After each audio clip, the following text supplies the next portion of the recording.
Bela-bela untuk bawa berpack rokok dan nyelundupin di bawah baju-baju. Lihat banget ya. Iya. Nah ini terus terang apa ya, suatu hal yang luar biasa. Iya. Mbak Mel bisa stop rokok almost 10 years. Terus paru-paru, lung, Iya. jantung, itu kerasa banget. Lo nggak bisa bilang enggak gitu. Please subscribe, like, comment, and share. Halo KZ Squad, apa kabar? Berjumpa kembali dengan saya di Kezia Skin Talk episode 5. Dan kali ini tamu kita sangat spesial dan tentunya cantik sekali. Asik. Di samping saya sudah ada Melanie Ricardo. Dokter Halo, Haikal. Mbak. Apa kabar? Hai. Long time no see kita ya. Long time no see. Kayaknya udah sekitar beberapa tahun ya dok ya. Iya. Sebelum pandemi ya dok ya. Betul. Ini aku manggilnya apa dok? Sama Terserah, Mbak. viewersnya? Oh, Apa aja? Kezia Squad. Oke, Kezia Squad. Kezia Squad. Oke, baik. Thank you so much for having me. Mudah-mudahan obrolan kita ini bisa memberikan good value and bisa memberikan inspirasi tersendiri. Pastinya Right? Mbak. Yes. Dan terus terang nih ya, saya dan juga tentunya teman-teman Kezia Squad Yeah. itu sangat mengagumi Mbak Oh, Melanie. thank you very much dok. Ya. Terima kasih. Karena Mbak Mel ini sosok yang inspiratif ya. Wow. Selalu masa sih, menebarkan Dok? aura positif. Karena sosial media sudah banyak yang negatif dok. Betul, Harus kita betul, Mbak. imbangi ya kan Iya. dok. Dan saya ini sudah lama nih nge-follow akunnya Mbak Melanie. Ya aku juga follow kan. Dari kita pertama kali ketemu dokter Betul, Haikal betul. kan mengenai kecantikan apa, dan dokter kan juga suka memberikan apa kayak knowledge gitu kan Iya, untuk betul. mengenai estetika dan segala macam gitu. Mbak Mel, apa nih Mbak Iya. kabarnya dan aktivitas saat ini nih? Aktivitas saat ini puji Tuhan di tengah pandemi masih diberikan berkat. Alhamdulillah sama Tuhan ya dok ya. Pagi aku masih stripping di Trans TV, Kopi Viral. Rencana mau ngajak dokter juga nanti untuk Amin. bertamu membagikan informasi. Dan juga kalau malam itu jam 7 malam aku ada Senin sampai Jumat juga ada di In The Coast di Net TV gitu. Nah vlog masih jalan. Melanie Ricardo YouTube channel. Aku punya segmen di vlog aku tuh namanya 1, 2, 3 jawab semuanya. Ntar kapan-kapan aku ajakin dokter ya. Siap, Mbak. So basically aku mencari tamu-tamu yang not only viral, bukan Yeah. cuma viral tapi juga seperti dokter tadi bilang, I think we have the same vision. Tetap harus ada sesuatu yang bisa menginspirasi orang yang nonton gitu loh dok. Agree banget. Gitu. Karena kan viral belum tentu menginspirasi, right? Betul, Gitu. betul. Nah jadi masih jalanin vlog juga, and I'm a mom of 2 kids, a wife juga. Yeah. Jadi ya what a complex life gitu Betul, dong. Mbak. Dan tentunya kita harus menjadi sosok yang bisa memberikan inspiratif dan kebaikan untuk semua orang, Amin, Mbak ya. amin, yes. Mbak Mel, ini Ya. kan saya sempat baca nih ya, Ya. artikel kalau Mbak Mel ini adalah salah satu artis yang bisa lepas dari kecanduan rokok. Oh iya betul, Ya. benar. Dan kita baru saja kemarin merayakan, memperingati Hari Bebas Tembakau sedunia. Betul. Nah, kita pengen tahu nih Mbak Mel. Mbak Iya. Mel, apa nih yang membuat Mbak Mel akhirnya bisa berhenti dari kecanduan rokok? Oke, yang pertama saya tuh ngerokok dari mulai rokok lucu-lucuan tuh SMA. Dok, maksudnya nggak beli sendiri. Iya. Kan mulai coba-coba tuh SMA, mungkin SMA kelas 2, SMA kelas 3 gitu dok. betul. Mulai aktif ngerokok itu kuliah gitu ya, kuliah tingkat awal sampai bener-bener aku tuh super aktif ngerokok. Kenapa aku bilang super aktif? Menurut aku barometernya orang kalau udah bener-bener candu ngerokok, walaupun mereka kadang-kadang bilang enggak kok cuma buat lucu-lucuan, hanya untuk bersosialisasi. Iya, bergaul Padahal ya. sebetulnya sudah ada adiksi kan dok. Betul gitu. banget, ya. Aku melihatnya kalau orang sudah mulai addicted to cigarette pada saat mereka sudah mau beli sendiri, hujan-hujan pun mau pergi ke warung Iya. untuk beli rokok, dan saat pergi ke luar negeri bela-bela untuk bawa berpack Betul. rokok dan nyelundupin di bawah baju-baju. Lihat banget ya. Iya, it means you're started your addiction with smoking, with Yeah. with cigarette. Nah, aku sebenarnya awal-awalnya ya biasa aja sih nyoba-nyobain, mungkin awalnya kreatif dan segala macam. Mulai menemukan rokok-rokok putih itu mulai seneng gitu ya dok. Dan mulai ngerokok, waktu itu aku mulai jadi penyiar radio, artinya Yeah. udah mulai ada penghasilan walaupun sedikit, tapi udah mulai ngerokok tuh gitu. And I found out bahwa there's a joyful feeling when I Joyful smoke. feeling. Iya, jadi menurut aku rokok itu, makanya kalau orang bilang gini, rokok tuh sebagai teman baik. I totally agree. Totally agree. Iya. Rokok tuh teman baik menemani kita saat kita stres, saat Betul. kita want to celebrate things. Ayo kita ngerokok. Dulu ya, that's how I felt at that time gitu. Karena ya I was young and reckless, ya masih muda. Pemikiran kesehatannya juga belum terlalu panjang ya dok. Betul. Yang gue pikirin cuma diri gue. Kalau Iya. sekarang kan, if something happen to me kan I have to think about my kids gitu.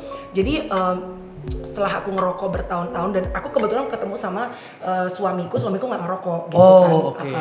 Karena Tyson tuh dulu di Australia dia memang bergerak dalam dunia olahraga. He used to be athlete untuk olahraga basket. Jadi memang of course nggak ngerokok gitu.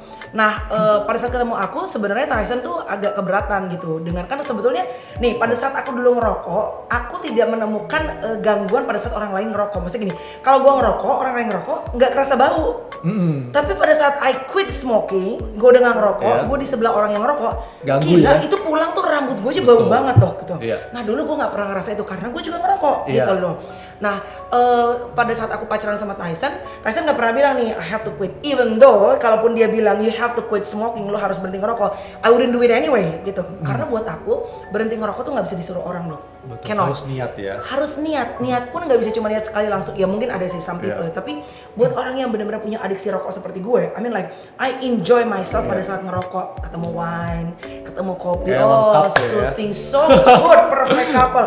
Pada saat kita lagi winter di luar negeri, oh my god, pertama kali landing, yang dicari rokok dulu tuh, menikmati udara yang kan di sini biasanya suka humid dan panas, udaranya seger dingin, tarikan rokok bikin relax ya. Relax. Betul. Lo bisa nemuin ideas atau kalau lo lagi ada masalah bisa melepaskan, makanya dibilang teman baik kita tuh rokok gitu. So everything yang orang lain omongin tuh bener-bener aku rasakan seperti itu dong gitu. Ini berapa tahun Mbak Melanie kecanduan rokok? Gua kuliah, I'm not sure sih, tapi I think more than 8 years. Lumayan lama gitu.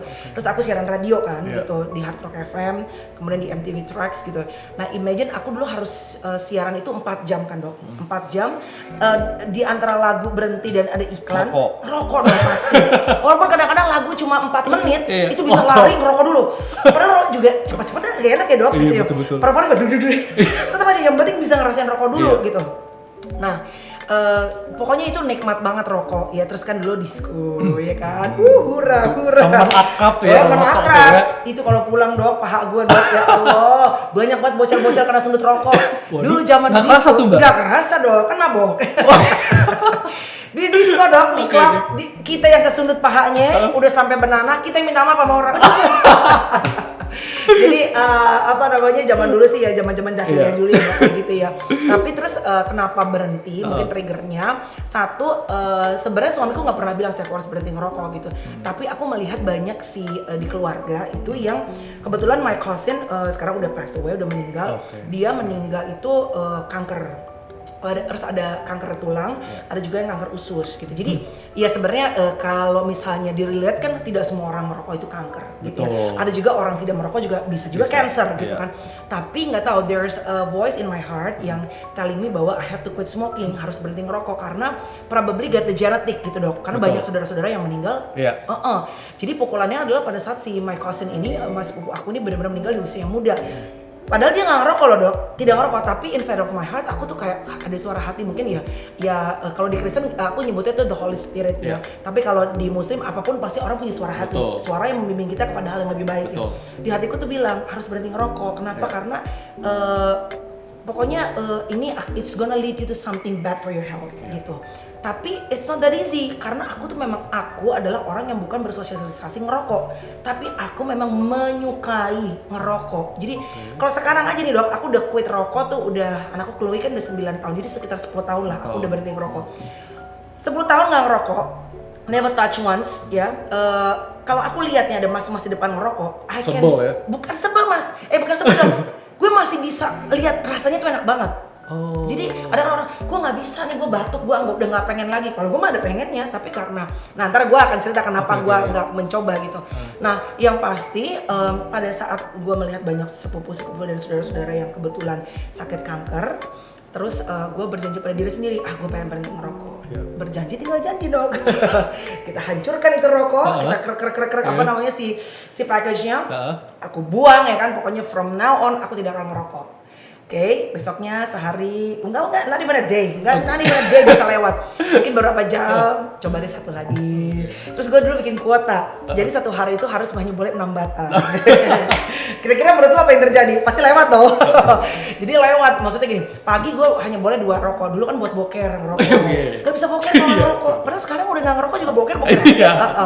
Terus kalau gue nggak ngerokok tuh gue syuting ataupun gue dulu kan belum seaktif sekarang syutingnya. Gue tuh siaran radio mau ngapain? Kan basi banget tuh. Gitu. What should I do gitu during the break? Kan paling enak ngerokok gitu. Terus kalau teman-teman ngerokok nggak mungkin dong gue nggak ngerokok. Betul. Gitu. Pokoknya so many reasons yang di otak gue yang bener-bener menurut gue emang kayaknya it doesn't make sense dan kayaknya nggak akan pernah bisa gue berhenti ngerokok gitu. Iya. Karena the people around me semua ngerokok. Padahal my husband nggak ngerokok kan. Iya. Oke, terus gue bikin kuota 6 hanya boleh. Terus gue naikin, oke 8 deh, let's just be real, 8 deh. Naik terus, akhirnya setengah bungkus akhirnya balik lagi 1 bungkus, ya kan? Jadi menurut gue, kalau for me, from my experience, it didn't work that way. Dengan kuota-kuota segala macam tuh nggak bisa dong, gitu. Karena 6, 4 segala macam. Jadi lo kayak bernegosiasi dengan diri lo gitu. Iya, intinya mesti stop, benar stop ya, nggak Yes. bisa dikurangin seperti itu. Betul, cold turkey kalau orang bule bilang. Jadi harus bener-bener dari ngerokok Iya. berhenti, nggak sama sekali gitu. Nah, the day aku mau share hari dimana aku berhenti ngerokok dok. It's bener-bener unforgettable day. Yeah. Aku lupa tanggal berapa, tapi aku inget. Jadi aku pokoknya intinya akhirnya aku bilang ke diriku, kayaknya gue emang gak bisa berhenti ngerokok deh. Ya udah gue kurangin aja, gitu kan. Terus but still the voice inside of my heart tuh masih terus bilang bahwa lu harus berhenti ngerokok gitu. Karena aku juga ngerasa itu udah mulai kepala 3 gitu. Kayaknya udah, maksudnya padahal udah sekarang udah kepala 4 ya gitu. Kepala 3 tuh kan ngerasanya kayaknya udah deh 20. Kalau 20 tuh kan nggak mikir gitu Betul, loh. betul. Iya kan, kayak badan Karena tuh masih sehat ya. Yes, nggak ada pegel, nggak ada apa, nggak ada kolesterol, nggak Kuat ada. energinya. Nah akhirnya aku ingat sekali, pokoknya aku udah nyoba segala hal yang aku udah kremes-kremes, aku udah berdoa, minta kekuatan sama Tuhan, aku udah segala macam, masih juga aku gagal juga. Yeah. Nah I remember it was in the morning, pagi-pagi, terus aku lagi makan nasi uduk, angkat kaki, ya kan gaya orang Batak nih dong, makan segala macam. Terus udah gitu, aku bilang, kok kayaknya gue agak terlambat datang bulan. Dan I told my husband, coba get the test pack gitu. Terus dia kasih test packnya, terus itu gue habis makan, automatically dong ngerokok dulu kita. Betul. Set, mantap. Gue taruh dulu rokoknya nih di asbak. Gue test pack dulu, set. Karena kita nggak ekspektasi kita untuk pengen punya anak, karena aku pikir a year deh nggak usah pengen punya anak dulu, gitu. Udah, masuk kamar mandi, I did the test gitu, and then it came up dengan garis 2, right? Berarti kan there's a baby, possibly ya di dalam perut aku. So I was like, shoot gitu. Bukannya thank you kan, shoot. Gimana nih gue harus berhenti ngerokok? Tapi saat itu gue tuh gini, kasihan ya nih anak ya gitu. Betul. I imagine like that baby pasti kecil banget. Terus Yes, kalau gue ngerokok exactly. kan pasti nggak mungkin. Katanya yang gue makan aja dia ikut makan. Betul. Gue sedih aja dia ngerasain, apalagi Iya. gue ngerokok. Nah, itu dia. Terus I imagine gue aja suka sesek kalau di sebelah orang ngerokok. Iya. Imagine in my womb, dia gue ngerokok pasti kan dia kena gitu. Iya. And then gue keluar dari kamar mandi, itu gue matiin. And you know what? It was my last cigarette. Itu rokok terakhir gue. Wow. Gue matiin. Terus I promise to myself, which is gue fail terus kan dok, berkali-kali. Tapi menurut gue itulah kekuatan dari motherhood, seorang ibu ya. Iya. Gue bisa berhenti, bener-bener berhenti dok, nggak megang, nggak nyentuh sama sekali. Karena sayang dan padahal I haven't even seen that baby ya. Belum ketemu sama tuh anak ya kan. Tapi gue udah sacrifice the thing that I love so much at that time, dan aku matiin rokoknya, and it was my last cigarette. Dan sampai detik ini tidak lagi merokok. Sampai detik ini, kenapa berhenti ngerokok? Karena banyak orang sebetulnya berhenti pada saat hamil, and then pada saat lagi melahirkan balik lagi kan. And then aku kaul dok, aku ngomong sama Tuhan, aku bilang ternyata 9 bulan itu bisa kok gue berhenti. Iya. I was like impressed to myself, gila untuk orang yang cinta dan Iya. demen banget ngerokok, ternyata gue bisa. Memang alasannya anak, tapi ternyata gue bisa kok. Betul. Gitu loh. Nah terus gue janji sama Tuhan, please give me strength, karena gue tau kalau gue jalanin sendiri I could never do that. Jadi tolong Tuhan kasih kekuatan, karena aku pengen berhenti ngerokok. I love this thing, ini a pack of cigarette, tapi I know I have to give up this thing gitu. Jadi aku minta Tuhan kasih kekuatan, dan aku ya kalau di orang muslim bilangnya kaul ya, made a promise with God. Jadi sampai sekarang that's why walaupun kadang-kadang it cross my mind, pengen apalagi kalau keluar negeri, it would never happen. Iya. Gitu. Jadi kalau bisa saya ambil kesimpulannya, Ya. yang memang yang penting itu niat untuk Yep. berhenti merokok. Yep. Tapi yang lebih utama lagi, yang lebih didukung itu adalah Ya. cinta. Cinta, love. Karena That's cinta right. itu, karena cinta kepada buah hati kita, Yes. kepada family kita, Yep. itu yang semakin mendorong, memperkuat niat kita Exactly. untuk stop smoking. Bener dok, bener banget. Kadang-kadang kita nggak bisa lakuin, tapi kita bisa lakuin buat orang lain, especially anak ya. Iya. Mungkin kalau pasangan agak susah. Jatuhnya lo kadang-kadang di depan bini lo nggak ngerokok, di depan lo ngerokok kan. Tapi when it comes to your kids, Iya. like sekarang kan maksudnya gue pengen hidup lebih panjang. Walaupun Betul. balik lagi umur itu kan di tangan Tuhan. Yes. Tapi kan at least kita Usaha, berikhtiar. Yes, kita usaha. I want want to have a long life for my kids, dan bukan cuma umur yang panjang, tapi saat nanti anak-anakku menikah, aku nggak pengen, kalau ini minta sama Tuhan ya, jangan di kursi roda ya Tuhan, kalau bisa kita sehat, masih bisa dampingin dia. So itu adalah bagian dari ikhtiar aku berhenti ngerokok. Dan apalagi anak-anak itu akan mencontoh kita, kan Mbak Exactly, ya. benar. Jadi kita mesti kasih contoh yang baik, contoh hidup sehat pada anak-anak kita.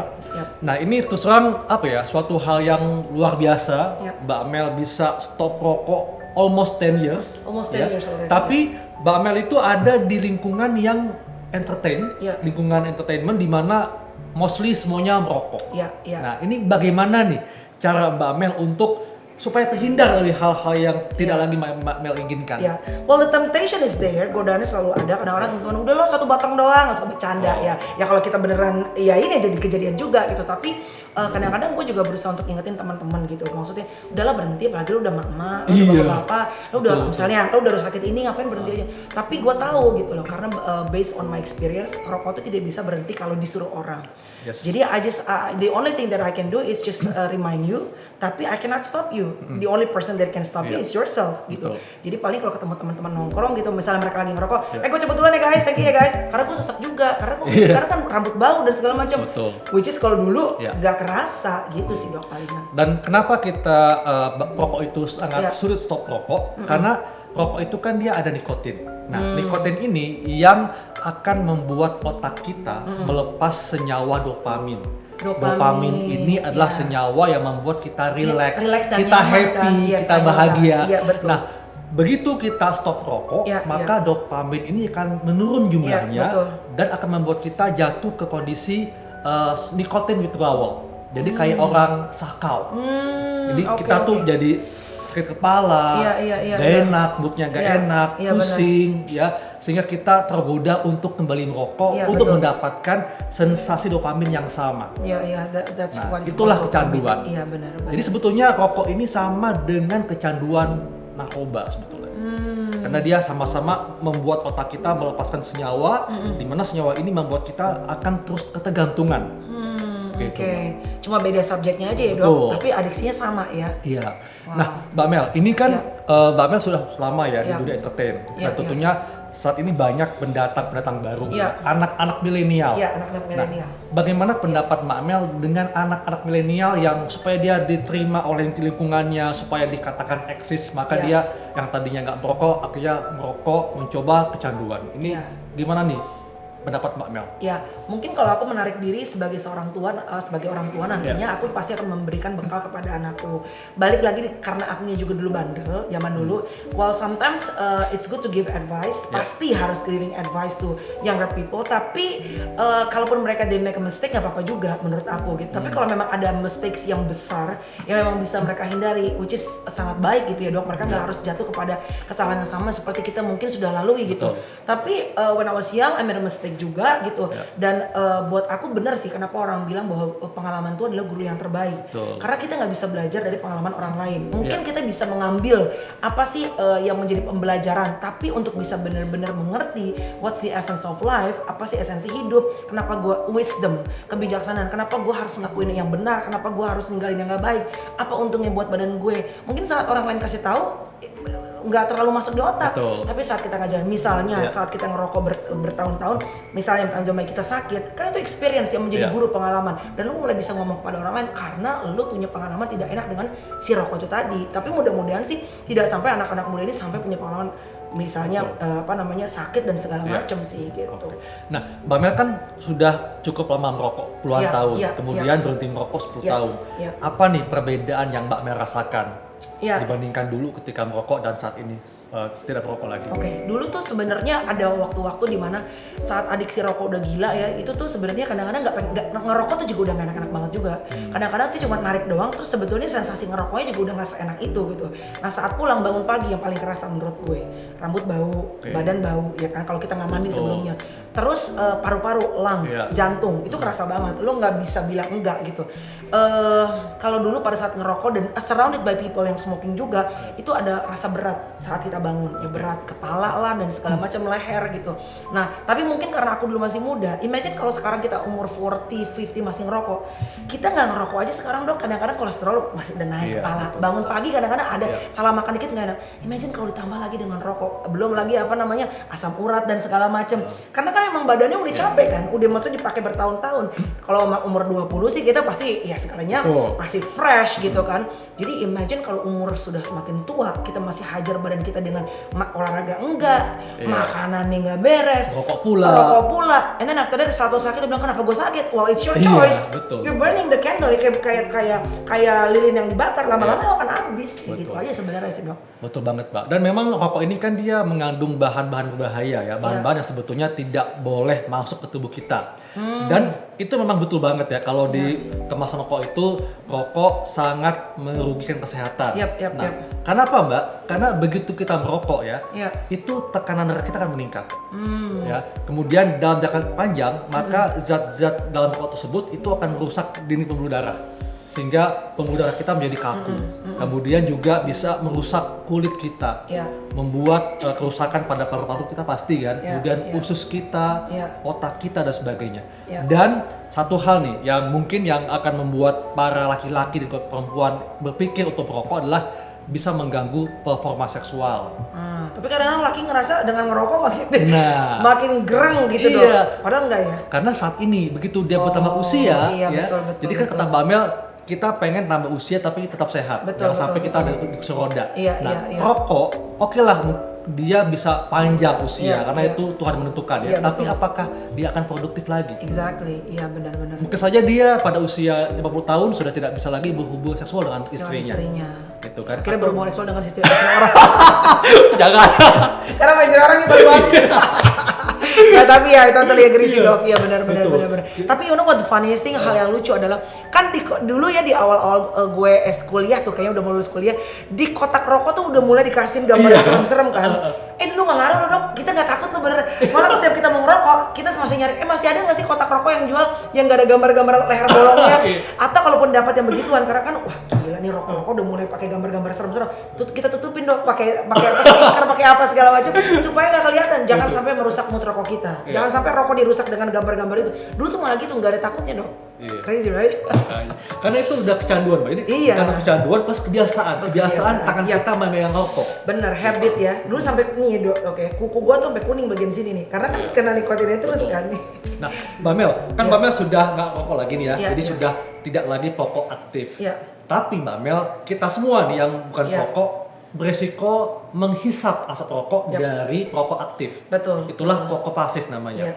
Kemudian anak-anak kita yang ada di rumah saja itu bisa menjadi rokok yang third smoke, third hand, tangan ketiga. Jadi misalnya nih Mbak Mel pulang dari lokasi syuting ya, kan Mbak Mel udah nggak rokok nih, tapi di tempat Mbak Mel banyak rokok tuh. Nah pas Mbak Mel pulang itu rambut Mbak Mel bau rokok, pakaian bau rokok, terus ketemu anak. Nah anak itu bisa mencium, bisa terkena juga asap rokok tadi. Itulah yang namanya third hand smokers. Nah itulah kenapa kita harus betul-betul menjauhi rokok aktif.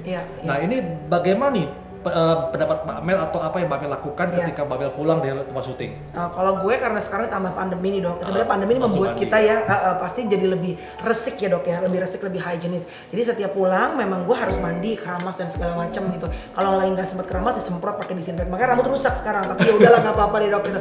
Nah tapi kalau tadi mensiasatinya tempat teman-teman lagi syuting, kalau ada yang ngerokok, misalnya gini, kadang-kadang ada yang bandel kan, atau mungkin misalnya artis yang udah punya nama gitu. Nah misalnya tempat kita lagi makeup dia ngerokok, biasanya gue suka tegurnya baik-baik karena kan teman, jangan ngerokok dong, gue sesak nih, pura-pura gitu kan. Jadi melibatkan bahwa gue nggak nyaman nih, ayo dong gitu, keluar dong. Tapi biasanya mereka tahu bahwa aku tuh cerewet gitu. Terus kalau misalnya ada anak baru, langsung gue sontok, maaf ya mbak, ngerokoknya di luar. Ya mohon maaf, orang di tempat bukan no smoking section, if you wanna smoke ya cari tempat ya dong gitu. Nah kalau nongkrong udah mulai ada yang ngerokok satu, sesak pasti gue, karena gue udah nggak ngerokok kan. Nah biasanya gue izin atau gue mengambil beberapa step untuk menjauh gitu. Kalau outdoor, but if it's indoor, I would rather to move gitu. Iya. Memang kita mesti tegas Mbak Mel ya. Iya. Karena ini demi kesehatan kita dan juga buah hati kita. Exactly, Ya. banget. Karena meskipun kita nggak ngerokok, tapi kita bisa membawa sisa asap rokok ke rumah kita. Makanya penting bagi kita untuk segera mandi. Apalagi ya untuk para perokok berat ya atau yang masih merokok, ingat pandemi ini adalah situasi yang beresiko bagi kalian. Betul. Karena perokok itu memiliki reseptor AC2 yang lebih banyak yang bisa lebih mudah mengikat virus COVID-19. Jadi lebih mudah terinfeksi dan lebih berat gejalanya. Iya. Hati-hati. Benar. Nah, Mbak Mel, terakhir nih. Iya. Tips dan pesan Mbak Mel kepada para perokok aktif ya supaya tergerak hatinya, termotivasi untuk mulai berhenti merokok. It's a hard question to answer karena gue tahu apapun yang gue omongin sebenarnya very depends with your heart gitu ya, tergantung banget dari hati lu, kesiapan lu untuk bisa give up hal yang memang gue tahu enak sekali gitu. Cuma balik lagi nih, kalau misalnya ya makin tua kan kita makin punya hubungan rohani yang dekat sama Tuhan. Gue selalu ingat bahwa kalau di Kristen tuh disebutnya adalah tubuhku adalah bait Allah ya. Tubuh itu adalah tempat di mana Tuhan berdiam gitu. Jadi gue ngerasa gue dikasih until the day I'm gonna leave this earth, kan yang menemani aku, ya menemani di sebelah sih mungkin keluarga dan suami, tapi kan the only body yang akan menemani gue for the rest of my life kan cuma badan gue ini gitu. Nah masa sih ini satu-satunya badan yang Tuhan kasih, gue nggak berusaha untuk taking care of gitu. Gimana gue mau jadi berkat buat orang lain dalam pekerjaan gue kalau gue sendiri nggak bisa menjadi berkat buat diri gue sendiri. So first of all pastinya selain olahraga, walaupun aku sibuk dok, aku berusaha untuk nyempetin gitu. Sekarang kayak aku nggak bisa pergi ke gym gitu ya, tapi di rumah pun sebenarnya tergantung kita niat kita bisa olahraga gitu.